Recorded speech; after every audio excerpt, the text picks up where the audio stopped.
پہلے آپ کی خدمت میں عید غدیر کی تبلیغ کرتا ہوں، اور خصوصاً امام رضا علیہ السلام اور امام زمانہ جل اللہ تعالیٰ عنہ شریف کی خدمت میں مبارکباد پیش کرتا ہوں۔ وقت کے دامن میں گنجائش بالکل نہیں۔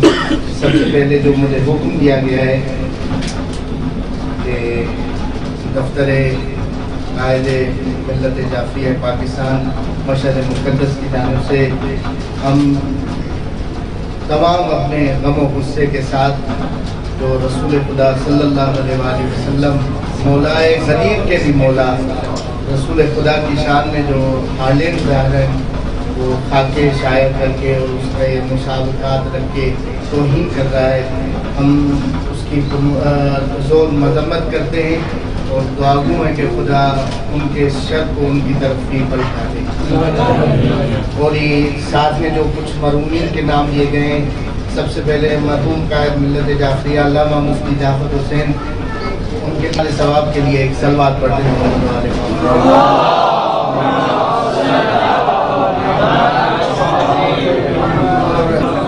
مطالب کافی تھے جو لکھ کے آیا تھا، جو بیان کرنے تھے، مگر وقت کے حساب سے اس کی نزاکت کو میں سمجھتا ہوں۔ بعد میں جب سارے دروازے پہ کھڑے ہوں گے تو انہیں وہ میدان محشر میں سمجھ میں آ جائے کہ جہاں پہ دروازے بند ہوں جب عالی کیا جائے گا تب دروازے کھلیں گے۔ تو جس طرح یہ نظم کا اور شاعری کا سلسلہ چلتا ہے، اس میں آخر میں یا بیچ میں خطیب کو بٹھا کے بڑی مشکل میں گرفتار کر دیتے ہیں۔ تو اس سے گرفتاری سے نکلنے کے لیے کچھ اشعار اور آخر میں دعائیہ عادات پہ توجہ کیجیے گا، عادت پہ کہ بولے نبی تو سب ہمتن گوش ہو گئے، بولے نبی تو سب ہمتن گوش ہو گئے، من کنتو کہہ کر آپ سبک دوش ہو گئے، من کنتو کہہ کر آپ سبک دوش ہو گئے، حارث کے سر پہ آیا جو پتھر غدیر میں، حارث کے سر پہ آیا جو پتھر غدیر میں، دو تین لوگ خوف سے بے ہوش، دو تین لوگ حضرت پہ خوف سے بے ہوش ہو گئے۔ یہ اشعار تھے مزاحیہ حساب سے، مگر ایک حقیقت کو بیان کر رہے تھے، اور ساتھ میں بہت سارے اشعار جو بیان کیے تھے آغا صاحب نے، اسی مفہوم سے یہ ایک مسدس ہے، وہ آپ کی خدمت میں عرض کروں گا، جو مجھے کافی پسند ہے، جو ہم میں ہونا چاہیے، جو ہماری تشیع کی تاریخ رہی ہے، پوری تاریخ اس مسدس میں بیان ہوئی ہے کہ یہ ساری تاریخ کس وجہ سے ہوئی۔ وہ سماعت کیجیے گا کہ شعور حسن طلب کو جگانا پڑتا ہے، شعور حسن طلب کو جگانا پڑتا ہے، فصیل دار پہ خود کو سجانا پڑتا ہے، شعور حسن طلب کو جگانا پڑتا ہے، فصیل دار میں خود کو سجانا پڑتا ہے، لہو جگر کا سنا کو پلانا پڑتا ہے، لہو جگر کا سنا کو پلانا پڑتا ہے، کبھی کبھی تو بھرا گھر لٹانا پڑتا ہے، کبھی کبھی تو یہ تاریخ رہی ہے، بھرا گھر لٹانا پڑتا ہے۔ کیوں یہ سارے اسباب، یہ مشکلیں کیوں؟ گوہر یہ کاسہ کمزاد میں نہیں ملتا، گوہر یہ کاسہ کمزاد میں نہیں ملتا، علی کا عشق ہے خیرات میں نہیں ملتا، علی کا عشق ہے خیرات میں نہیں ملتا، گوہر یہ کاسہ کمزاد میں نہیں ملتا، علی کا عشق ہے خیرات میں نہیں ملتا۔ اور اسی علی سے کہ ہم سب دعا کر رہے ہیں۔ اردو ادب کا ایک لفظ ہے تلچھٹ، یعنی جو دوستان جانتے ہیں وہ جانتے، جو نہیں جانتے ان کے ہاں بیان کر رہا ہوں۔ گلاس میں پانی ہو یا کوئی بھی مائع چیز ہو، اس کی آخری جو پتر رہ جاتی ہے ہلکی ہلکی، جو اس کے ساتھ گلاس کے ساتھ چپکی ہوئی ہوتی ہے، اسے تلچھٹ کہتے ہیں، بالکل آخری اس کی بے کی کہیں یا کسی بھی چیز کی، اس کو ذہن میں رکھیے گا۔ اب یہ دعائیں ہم سب کی اس ساقی کوثر سے، اس ساقی غدیر سے، اس غدیر کے وارث سے کہ خدائے لم یزلی کا ہے واسطہ دے دے، خدائے لم یزلی کا ہے واسطہ دے دے، غضب کی پیاس ہے صدقہ حسین کا دے دے، خدائے لم یزلی کا ہے واسطہ دے دے، غضب کی پیاس ہے صدقہ حسین کا دے دے، بنام حضرت زہرا وہ مصطفیٰ دے دے، بنام حضرت زہرا وہ مصطفیٰ دے دے، بچی ہوئی صحیح مجھ کو ساتھیہ دے دے، بچی ہوئی صحیح مجھ کو ساتھیہ دے دے، سکون دل کا میرا بندوبست کر دے گی، سکون دل کا میرا بندوبست کر دے گی، مجھے غدیر کی تلچھٹ ہی مست کر دے گی، مجھے غدیر کی تلچھٹ ہی مست کر دے گی۔ اور یہ شاعری کے حساب سے اور تھوڑا جو پیغام میں اپنے لیے، اپنے نفس کے لیے اور آپ کے لیے دینا چاہ رہا ہوں کہ واقعاً اگر ہم شراب غدیر سے مست ہو جائیں، خدا جانتا ہے ہماری تمام مشکلیں حل ہو سکتی ہیں۔ یہ رسول خدا صلی اللہ علیہ وآلہ وسلم کے جو خاکے بنائے جا رہے ہیں، یہ جو توہین کی جا رہی ہے، حتیٰ کہ علماء اہل سنت میرے پاس موجود ہے، وہ اقرار کرتے ہیں کہ آج اسلام میں جو بھی مصیبتیں ہیں وہ اس وجہ سے ہیں کہ ہم نے غدیر کو چھوڑ کے سقیفے سے اسلام دیا۔ اگر غدیر کا وطولہ وہ وارث منبر اپنے وقت پہ وہ اسلام کے لیے بنتا اور اس جانشین رسول ظاہری حساب سے، تو یہ مشکلیں، یہ مصیبتیں آج نہ ہوتی۔ جو اسلام کا نام خراب کیا جا رہا ہے یہ، اور اسلام کے لیے مصیبتیں کھڑی ہو چکی ہیں، اس وجہ سے کہ ہم حقیقت غدیر سے دور ہو چکے ہیں۔ اور یہ بھی حقیقت ہے کہ ہم جشن کر کے، جو بھی کچھ کر کے، حقیقت غدیر کو بھی نہیں سمجھ سکتے۔ اگر ہم سمجھ جاتے غدیر کو حقیقت کے ساتھ، تو امام رضا علیہ السلام جن کی دربار میں بیٹھے، ان کی حدیث ہمارے لیے فٹ ہوتی، جس میں مولا فرماتے لو عرف الناس فضل هذا اليوم بحقیقتی لصافحتهم الملائکۃ فی کل یوم 10 مرات۔ اگر لوگ حقیقت غدیر کو جان لیتے، ہر روز 10 مرتبہ ملائکہ آ کے ان کے ساتھ مصافحہ کرتے۔ حقیقت ہے، یعنی ہم بھی جشن کر کے، کچھ پڑھ کے، جو بھی کر رہے ہیں، خوش ہو جاتے ہیں، اظہار کرنا چاہیے، مگر منزل اور آگے، منزل اور آگے ہمیں غدیر کے لیے کچھ نہ کچھ کرنا پڑے گا۔ وہ ہم اپنے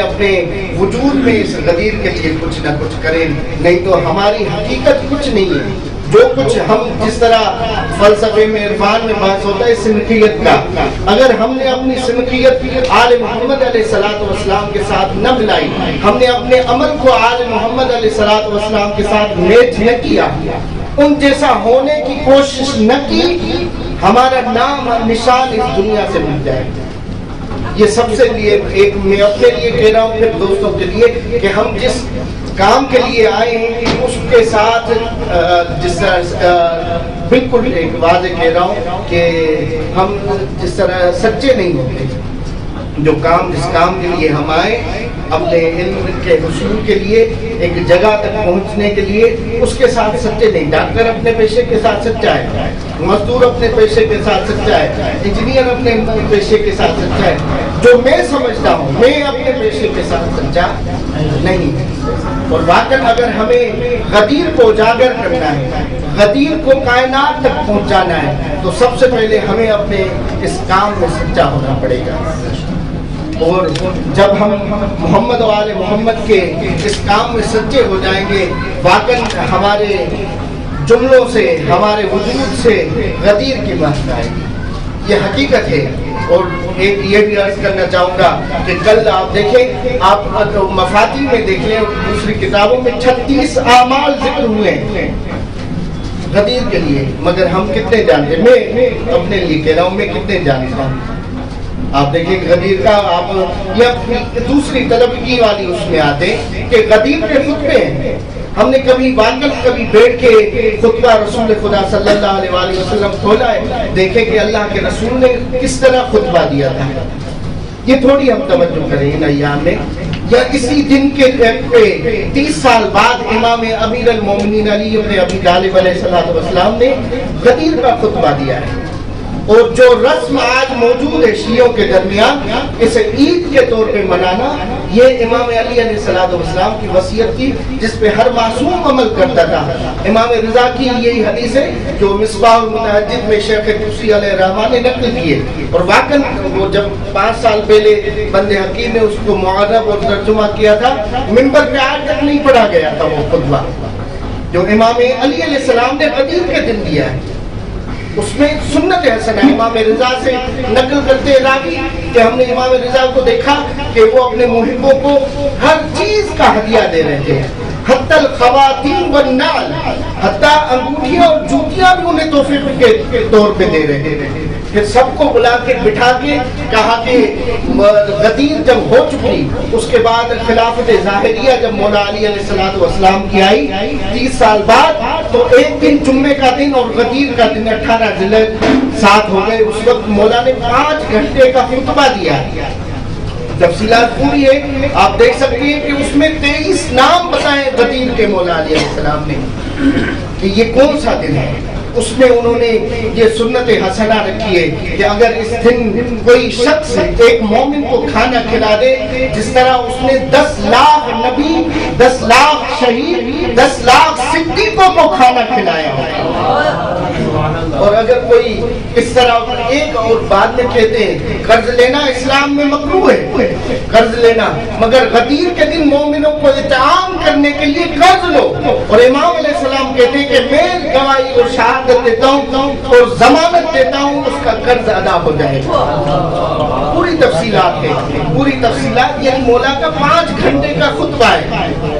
جو مولا علی علیہ السلام نے دیا ہے۔ تو ہمیں توجہ کرنی چاہیے کیونکہ ہم روحانی فرزند ہیں ان کے، ہم ان کے مکتب کے روحانی فرزند ہیں۔ ہمارے لیے لازم ہے کہ ہم دیکھیں ان کے معارف پہ انہوں نے کیا فرمایا ہے۔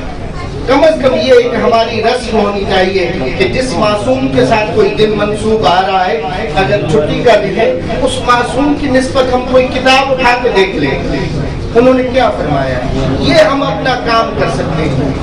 اور واقعاً اگر حقیقت ہے، تھوڑی توجہ کیجیے گا، میں اس کو اپنے لیے کہہ رہا ہوں کہ شاید میرے دل میں یہ بات بیٹھ جائے کہ میں اپنے پیشے کے ساتھ سچا ہو جاؤں، میں اس کام کو مومنین تک پہنچاؤں جو ان کا حق ہے۔ کل کے لیے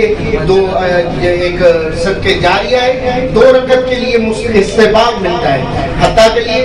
علماء میں یہ بحث بھی ہے کہ عید غدیر کی جو 2 رکعت کی نماز ہے جماعت کے ساتھ پڑھ سکتے ہیں یا نہیں پڑھ سکتے۔ قدیمی علماء، پوری میرے پاس سے 25 علماء کی لسٹ پڑی ہے، شیخ مفید سے لے کے سب اس کے استحباب کے قائل ہیں کہ نماز استسقاء جو باران کے لیے، بارش کے لیے کی جاتی ہے، اور غدیر کے لیے مستحب نمازوں میں فقط 2 کے لیے ملتا ہے کہ آپ جماعت کے ساتھ پڑھیں،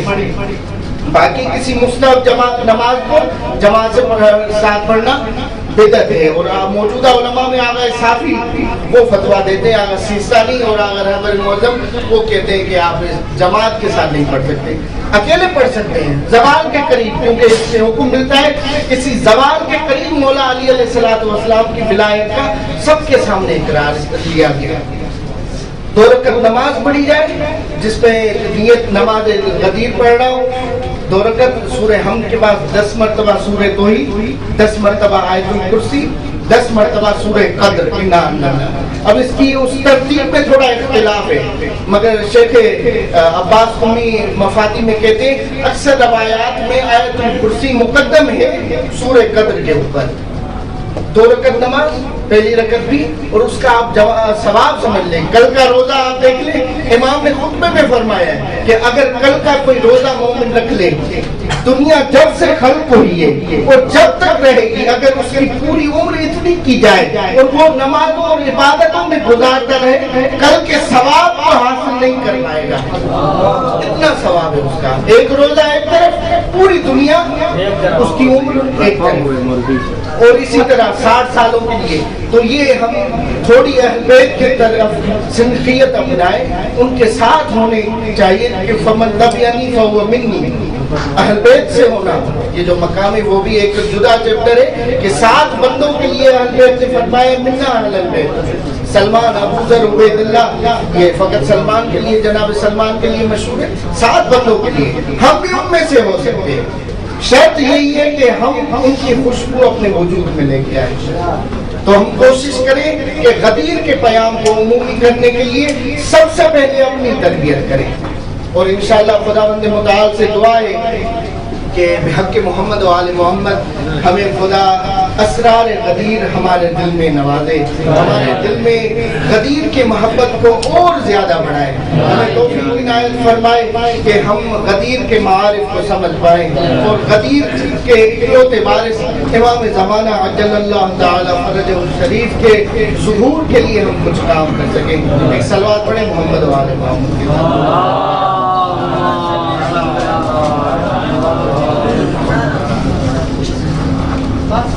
بس ابھی کھانے کے لیے سلوات پڑھیں۔ آپ نے سواب میں یا کوئی رہتا ہے تو بیان کر دیں، آپ نے سواب